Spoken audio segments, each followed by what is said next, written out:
तहरीक इंसाफ ने उमर अयूब को वज़ारत उज़्मा का उम्मीदवार नामजद कर दिया है। असद कैसे कहते हैं कि वज़ारत उज़्मा के लिए उमर अयूब पीटीआई के उम्मीदवार होंगे। सियासी जमातों से राब्ते के लिए मुझे मैंडेट दिया गया है। JUI, जमात इस्लामी, ANP और कौम परस्त जमातों से राब्तों का टास्क सौंपा गया है। मुस्ताफ़ी नहीं होंगे, असेंबली में बैठकर कानूनी जंग लड़ेंगे, इस्तीफे नहीं देंगे, आवाम के पास भी जाएंगे। वज़ीर आला पंजाब के नाम पर अभी बात नहीं हुई। अली अमीन गंडापुर की नामजदगी बानी PTI ने की, वो जो फैसला करेंगे मिनोन तस्लीम करना है। तहरीक इंसाफ ने उमर अयूब को वज़ारत उज़्मा का उम्मीदवार नामजद कर दिया। आएगा तो उमर अयूब साहब जो है हमारा नुमाइंदा होगा।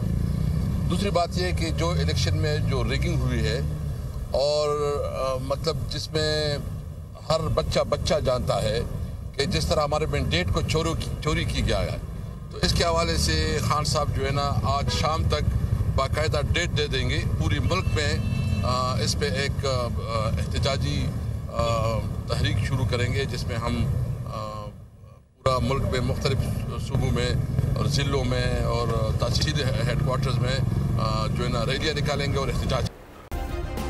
सब्सक्राइब करें और बेल दबाएं ताकि कोई खबर रह न जाए।